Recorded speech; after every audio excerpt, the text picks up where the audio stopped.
was in February. Not anymore. Beside her, the baby began to wail. Okay, perhaps it was time for the deck. Ruth picked up her suitcase and climbed the stairs to the upper level, gripping the wet, slippery handrail all the way. Outside, she was met with a light spray of water against her cheeks. It was startling at first, but the intake of breath gave her a burst of adrenaline. She leaned over the side railing and took in the vista of sailboats and the bustling seaport, the pier already filled with art merchants and vacationers lined up for whale-watching tours. To her left, 12-foot black-and-white photos of the town's Portuguese matriarchs greeted her from the sides of boathouses. The motor quieted as the ferry pulled up to the dock. A crowd gathered on the wharf, and people waved at the boat, eager to greet friends and family. She had arrived. Ruth followed the line of people down the metal gangplank to the dock, rolling her suitcase behind her. As her fellow passengers were welcomed with hugs or excitedly shouted names, Ruth turned left and headed toward Commercial Street alone.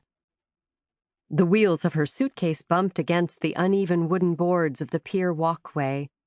She passed the small buildings that housed craft shops and offices for whale-watching tours and sunset cruises, maintaining a steady pace. A traffic cop directed the flow of pedestrians and cars heading west. A Cape cab idled near the curb, and Ruth slid into the back seat. The taxi driver turned left down one-way Commercial, heading in the opposite direction of her house in the East End. He would have to turn around on Bradford, but she didn't mind the circuitous route.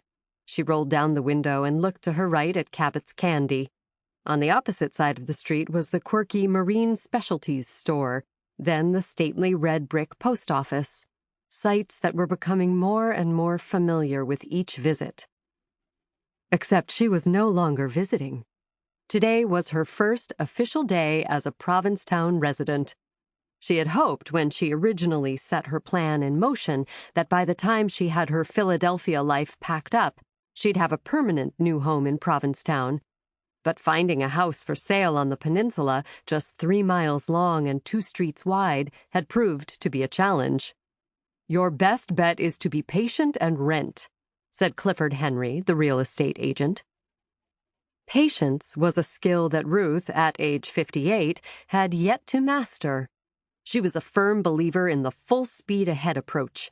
That's how she'd met all of life's challenges, and for the most part, it had paid off.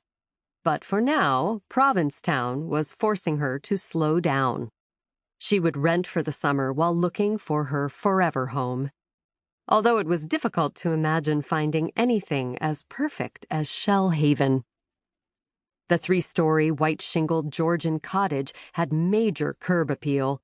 It had a wraparound open porch, a pediment roof with a widow's walk, and a front lawn blooming with blue and white hydrangea bushes. Inside, the kitchen had a beautiful built-in hutch, and the master bedroom had a view of the bay. For Ruth, it was love at first sight. "I'll take it," she told Clifford Henry the day he gave her a tour of the rental property. "And for the record, this is exactly the type of house I'm looking to buy." "You and everyone else, sweetheart," he'd replied.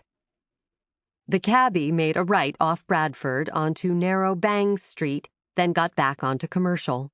Ruth buzzed with anticipation.